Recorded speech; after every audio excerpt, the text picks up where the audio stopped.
వినండి, దుష్టుల ఆలోచన చొప్పున నడవక పాపుల మార్గమందు నిలవక అపహాసకులు కూర్చున్నా. ఉందా? బైబిల్ ఎక్కడున్నది? కీర్తన 1వ అధ్యాయంలోనే ఉంది.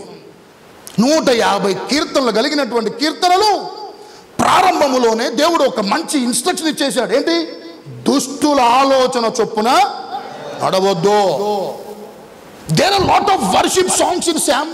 కీర్తనలో చాలా ఆరాధించగలిగే ప్రార్థనలు ఉన్నాయి, దేవుని ఘనంగా స్తుతించగలిగేటువంటి అనుభూతులు ఉన్నాయి, ఆ చక్కటి భక్తుల ప్రార్థనలు ఉన్నాయి. అవన్నీ తర్వాత ముందు ఫస్టే దేవుడు మనకి బైబిల్ కీర్తన 1వ అధ్యాయం తెరవగానే నీకు నాకు ఇస్తున్న ఒక హెచ్చరిక సూచన ఏం చెప్పాలా?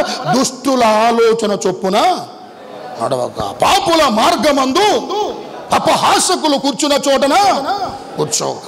ఏం చేయాలంట?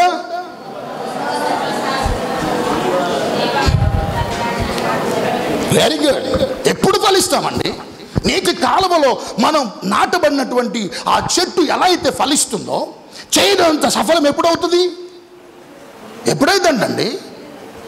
ఎప్పుడైంది? పైన ఇన్స్ట్రక్షన్ 150 కీర్తనలు 1వ అధ్యాయంలో చెప్పేశాడు దేవుడు. అవన్నీ తర్వాత ఈ 150 అధ్యాయంలో ప్రతి ఆశీర్వాదం నీకు రావాలంటే ముందు ఫస్ట్ పాటించేంటిది? దుష్టుడెవరు? మరి తలపై కదా దుష్టుడెవరు? అపవాది. చెప్పండి, ఎవరంట?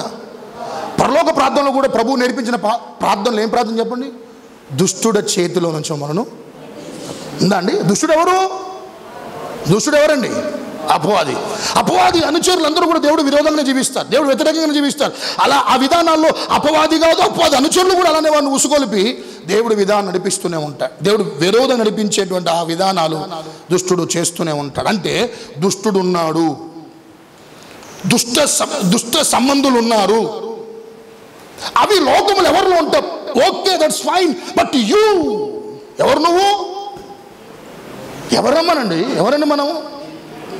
దేవుని బిడ్డలం. రక్తం చేత ప్రమిదల విమోచించబడ్డాం.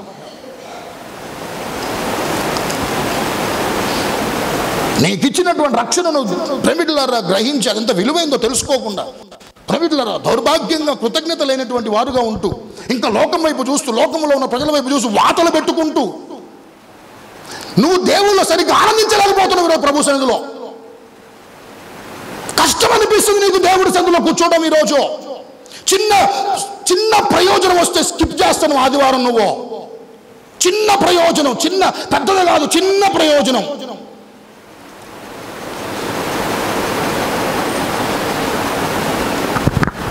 దుష్టులు ఎవరో చెప్తుంది బైబిల్ వాక్యం. ప్రేమిలారా, దీంట్లో కలిపి జరిపి మాట్లాడలే, ఉన్నట్టుగా బైబిల్లో దేవుడు దుష్టులు ఎవరు అది నీలో ఉందా? నీలో ఉంటే మాత్రం దేవుడు అనుగ్రహించి సకల ఆశీర్వాదాలు ఏం చేయలేవు, పొందుకోలేవు.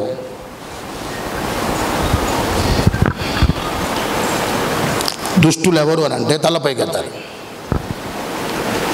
కోవిడ్ పాండమిక్ ఇయర్స్ వచ్చాయి. కోవిడ్-19 వచ్చిందండి. ఎందుకు వచ్చింది కోవిడ్-19? ఎందుకు వచ్చిందంటే మనందరూ తెలుసు, అది ఒక మహమ్మారి. ఇట్లా వస్తుంది, దేశాన్ని అంతా కూడా ఇట్లా కుదిపేస్తుంది, ప్రపంచ దేశాలను కూడా గడగడలు ఆడిస్తుంది, ఇంతమంది చనిపోతారు. ఎవ్వరు కూడా ఊహించారండి? ఊహించలేదు. ఎక్కడో చైనాలో వుహాన్ అనేటువంటి ఆ ప్రాంతంలో నుంచి బయలుదేరింది. నీలో ఆ వ్యాధి వచ్చిందని ఎట్లా తెలుస్తుంది నీకు? లోనకు ఆ వ్యాధి వచ్చినట్టు తెలుస్తుంది. సరే, అదే కాదు, ఏ వ్యాధి అయినా నీలో పలానా వ్యాధి వచ్చినట్టు తెలుస్తుంది.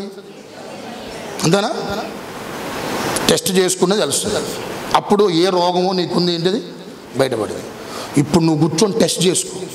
నేను టెస్ట్ చేసుకుంటా, ఇంట్రాస్పెక్ట్ చేసుకుందాం, సెల్ఫ్ ఎగ్జామినేషన్ చేసుకుందాం. నీలో ఇది ఉంటే, ఇవి నీలో ఉన్నంత కాలం సంగమా నువ్వు జీవితంలో నెమ్మది కాదు కదా, దేవుడు అనుగ్రహించి ఏ ఆధిక్యత కూడా పొందుకోలేవు. బాధ చెప్తున్న మాట నేను. వాళ్ళలాగా వచ్చి మళ్ళీ ఏం చెప్పాలి? మొరపెట్టాల్సిందే. ఎవరిలాగా?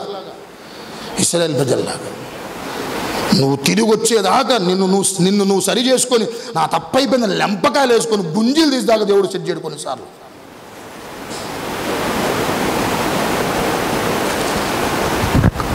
దుష్టులు ఎవరు చెప్పండి? ఈ శత్రు రాజు యొక్క పేరుకి అర్థం ఏంటంటే డబల్ వికెడ్నెస్, రెండంతల మూర్ఖత్వము, రెండంతల దుష్టత్వము, రెండంతల భక్తిహీనత, రెండంతల చెడుతనం. ఇది ఒకవేళ వాక్యంలో చూపిస్తూ అందరూ బైబిల్ తెరవండి. కీర్తనలు 10వ అధ్యాయం 2వ వచనం ముగిచ్చేస్తాడు. దుష్టుడు గర్వించి దీనుడు ఒడిగా తరుముచున్నాడు. చాలండి. దుష్టుడికి ఏముండదంట అమ్మా? దుష్టుడికి ఏముండదంట? అక్కడ రాయబడి ఉందండి. దుష్టుడికి ఏముండదంట? దుష్టుడికి ఏముంటుంది? బైబిల్ చెప్తుంది 20వ వచనం.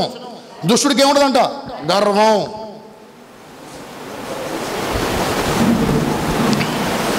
దుష్టుడికి ప్రేమికులారా గర్వం ఉంటుంది. దేవుడేమో విధేయతను కోరుకుంటున్నాడు, దేవుడేమో దీనత్వాన్ని కోరుకుంటున్నాడు, దేవుడేమో తగ్గింపును కోరుకుంటున్నాడు.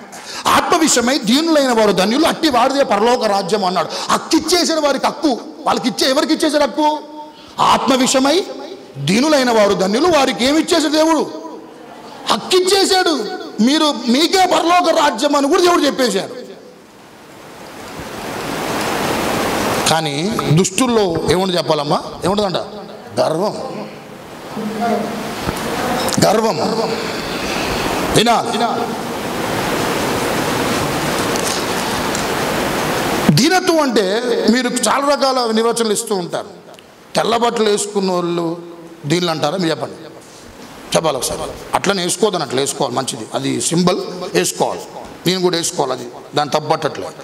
అంటే కొంతమందికి అవి వేసుకుంటే మోచి చాలా చాలా దీనం వీళ్ళు అని అనుకుంటారు చాలామంది. ఒక అరిగిపోయిన చెప్పులు వేసుకుని దీనిలో అంటారా?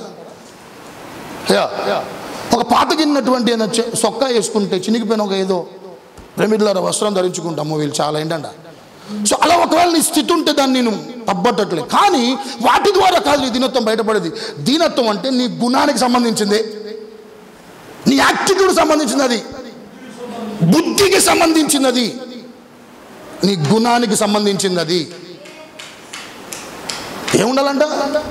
ఒకవేళ హృదయములో నువ్వు బయటికి ఒకవేళ ప్రేమికులున్నారా దీనంగా కనపడుతున్నా, నీ బుద్ధి ఒకవేళ ఏంటంటే గర్విస్తుంటే, అంటే గర్వించడం అంటే ఎవరినో నువ్వు తోలాడుతున్నావేమో, ఎవరినో నువ్వు తక్కువ చూస్తున్నావేమో, ఎవరినైనా వాళ్ళ స్థాయి తక్కువ చేసి ఏంటంట కొన్నిసార్లు నువ్వు ప్రేమికులారా నీకున్న వాటిని బట్టి విర్రవీగుతున్నావేమో నువ్వు. వాళ్ళందరూ ఎవరంట? ఏ సంబంధులు అమ్మా? ఏ సంబంధులు? నవీన్, ఏ సంబంధులు? దుష్టులు. హల్లెలూయా. ఈరోజు బాగా నడుస్తుంది. ఏంటది? గర్వం బాగా నడుస్తుంది సంగమా, పుష్కలంగా నడుస్తుంది ప్రపంచంలో, నడిపిస్తుంది అంతే ప్రజల్ని.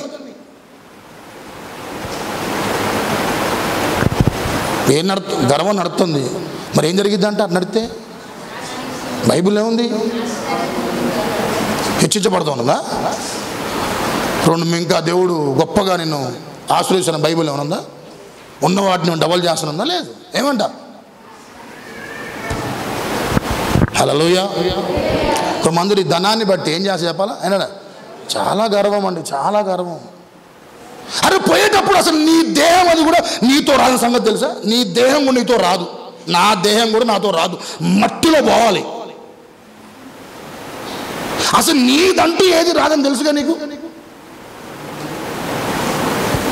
ఈరోజు చాలామంది ప్రేమికులారా ధనవంతులకి యేసు ప్రభు గురించి చెబితే వారు మాట్లాడే విధానాలు ఎట్టుంటాయి? For example ఎట్టుంటాయమ్మా?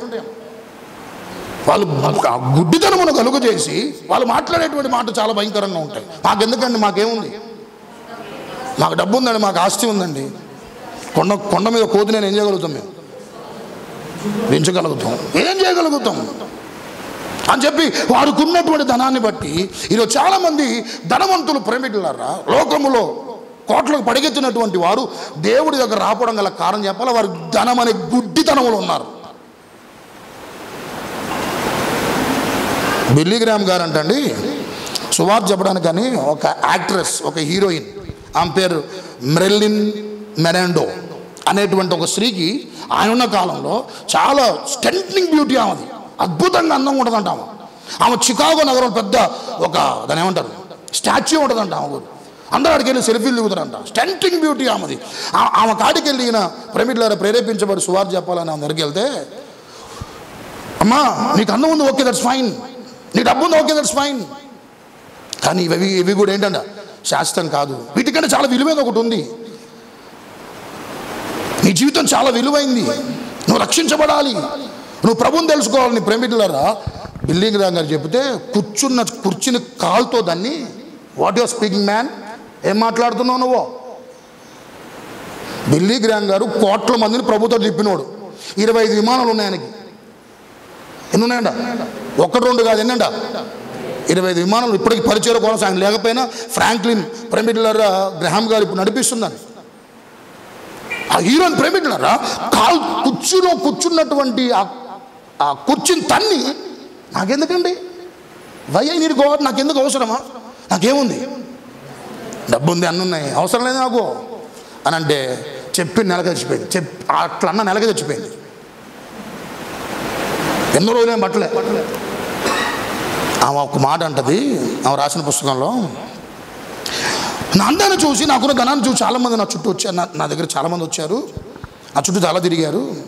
అందరూ నా బాహ్య రూపాన్ని చూశారు, కానీ నా మనసును ఎవరు ఒక్కరు కూడా ఏంటంట ఎవరు అర్థం చేసుకోలేదు. My heart has been broken in to pieces అన్నంట. ఎవరు నా హృదయాన్ని అర్థం చేసుకోలే.